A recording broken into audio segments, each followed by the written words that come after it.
Chers frères et sœurs en Christ, je suis très heureux de vous rendre visite au nom de notre Seigneur. Que sa grâce soit toujours avec vous. Je vous invite à la prière. Dieu Tout-Puissant, notre Père en Jésus-Christ, nous te louons de tout nos cœurs, nous te glorifions, nous t'exaltons, nous te bénissons, car tu es notre Créateur, tu es notre source de vie. Viens Seigneur, parle-nous à ta manière, verse en nous ton Saint-Esprit,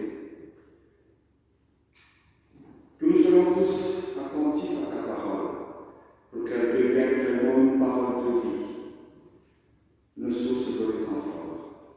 Dans le nom de Jésus, nous te prions. Amen. Notre message pour aujourd'hui est tiré de l'Évangile selon Luc chapitre 19, versets 28 à 44. Le thème est « Recevez le roi pour vous protéger ». Recevez le roi pour vous protéger. Ce texte nous raconte l'entrée de Jésus à Jérusalem. Une entrée pendant laquelle la foule grandit et grandit. Et oui, nous célébrons aujourd'hui le dimanche des Rameaux. Un dimanche qui commence la semaine sainte pour nous préparer à célébrer les fêtes de Pâques. Il faut remarquer que Pâques, au singulier, qui s'écrit sans cesse désigne la Pâque juive. Une fête qui commémore la sortie du peuple hébreu d'Égypte et de son passage de la mer Rouge. La Pâque juive a comme symbole l'agneau pascal, animal que l'on sacrifie lors de la cérémonie, afin que son sang soit au début étendu sur le linteau et les deux poteaux de la porte des familles juives pour les protéger de l'élimination de Dieu en Égypte. Quant aux Pâques chrétiennes, cette fois-ci au pluriel, s'écrit avec un S à la fin, est une fête qui commémore Jésus-Christ comme l'agneau de Dieu qui a versé son sang sur la croix pour le salut de l'humanité tout entière. Cette confusion n'existe pas en anglais, car on a deux mots bien distincts. Pâques juive, c'est Passover, et Pâques chrétienne, c'est Easter. Alors, souvenez-vous que Pâques chrétienne est au pluriel. Ça s'écrit avec un S à la fin. C'est important de signaler cette nuance. Je disais donc que le dimanche des Rameaux marque l'entrée dans la semaine sainte, c'est-à-dire dans la dernière partie du carême. Alors, dans notre texte, dans l'Évangile selon Luc, au chapitre 19, au verset 29 à 34, Jésus a envoyé deux de ses disciples à Béthanie en disant « Allez à ce village qui est devant vous. Dès que vous y serez entrés, vous trouverez un ânon attaché que personne n'a pas encore monté. Détachez-le et conduisez-le ici. Si quelqu'un vous demande pourquoi le détachez-vous, vous lui répondrez simplement parce que le Seigneur en a besoin. » Alors les deux disciples ont trouvé les choses comme Jésus l'avait dit. Les propriétaires ont facilement accepté. Qu'est-ce que cela veut dire? La seigneurie de Jésus est évidente, car il savait tout à l'avance.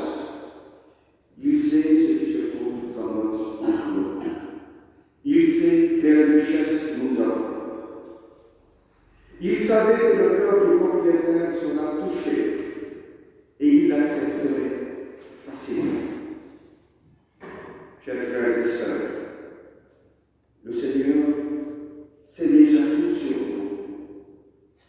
sait quels moyens vous avez en ce moment. Il connaît vos sentiments. Il sait d'avance si vous allez obéir ou non. Qu'en pensez-vous? Cela vous aide-t-il à l'accepter davantage? Ou au contraire, à le renier encore? Hésiterez-vous encore à le recevoir pour vous protéger? Le Seigneur devrait être toujours célébré comme Messie, pas seulement le dimanche dernier. Et pour ce faire, l'Église devrait organiser différentes activités. Et le Seigneur a besoin de tout un chacun en ce moment-là. Le Seigneur aura besoin de vos richesses par lesquelles il vous a béni. Alors, cette phrase vous est adressée aussi. Le Seigneur en a besoin. Hésiterez-vous encore à participer aux activités de l'Église? Refuserez-vous encore de soutenir matériellement ou financièrement les activités de l'Église? Souvenez-vous que l'Église est le corps de Christ sur terre. Alors, si vous vous attachez vraiment à l'Église, c'est que vous vous attachez aussi à Christ. Et donc, vous êtes sous sa protection. Je continue au verset 35 à 40. Lorsqu'on a apporté l'annonce à Jésus, les gens ont posé leur manteau sur le dos de l'animal et l'ont fait monter sur l'âne. Sur son passage, les gens ont aussi étendu leur manteau sur le chemin. Jésus est donc accueilli par une foule brandissant des rameaux, c'est-à-dire des branches coupées aux arbres. Je rappelle que les rameaux symbolisent la paix et la victoire. Puis le peuple s'est mis à louer Dieu. Béni soit le roi qui vient de la part du Seigneur. En même temps, la foule l'acclame. Et cette acclamation exprime le fait que Jésus est vraiment envoyé par Dieu. Chers amis, cette entrée triomphale et messianique de Jésus n'est pas venue par hasard. C'est un grand événement prédit depuis l'Ancien Testament. Il est dit en effet dans Zacharie, chapitre 9, verset 9. Tressaille l'allégresse, ô communauté de Sion. Pousse des cris de joie, ô communauté de Jérusalem. Car ton roi vient vers toi, il est juste et victorieux, monté sur un âne, le petit d'une ânesse. Tout a été prévu donc. Que la population de Jérusalem soit prête ou pas, la célébration de Jésus comme roi, Messie, est irréfutable. Que l'on croit ou pas, Jésus est roi. Qu'on l'accepte ou pas, il est le sauveur, le rédempteur que Dieu a envoyé. Hélas, il y en a qui ne veulent toujours pas croire en lui. Il y en a qui cherchent encore à l'offenser même. Bien entendu, les pharisiens sont jaloux de l'influence de Jésus sur le peuple.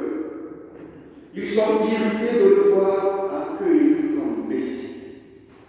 C'est pourquoi ils ont interpellé Jésus et ils ont dit: Maître, dis à tes disciples de se taire.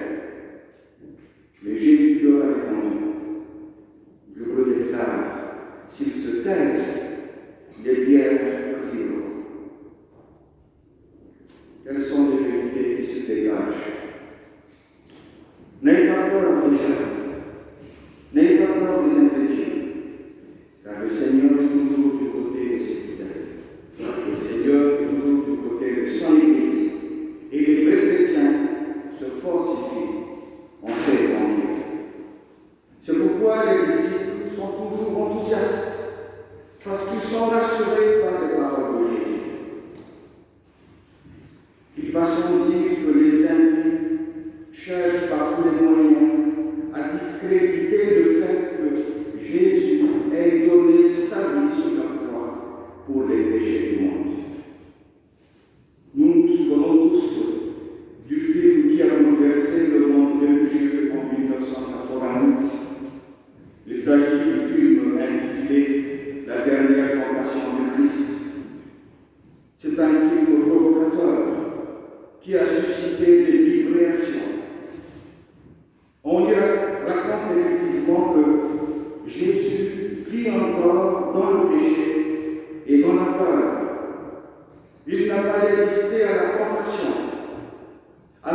il est descendu de la croix. Il s'est marié avec Marie-Madeleine et il a fondé une famille avec elle.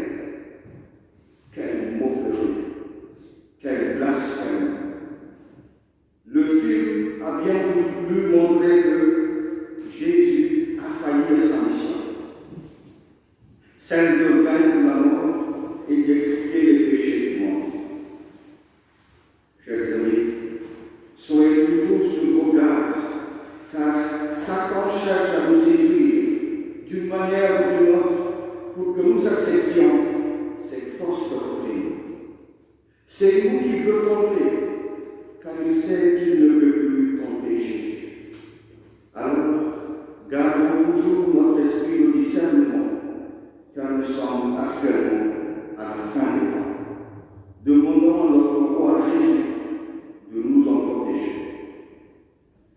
Revenons à notre texte, le verset 41 à 44.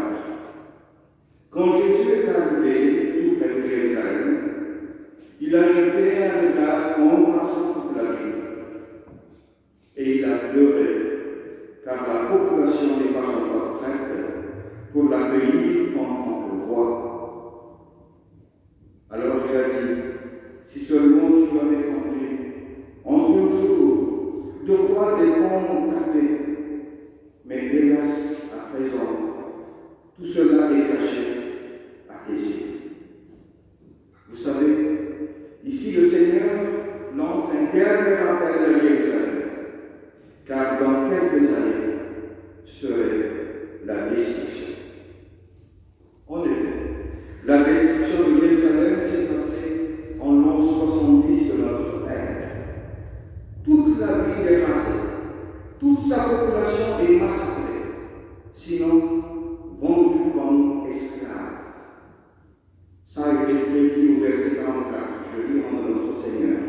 Les envahisseurs te détruiront, toi et tes enfants au milieu de toi. Ils ne laisseront pas en toi pierre sur pierre, parce que tu n'as pas reconnu le moment où tu as été visité.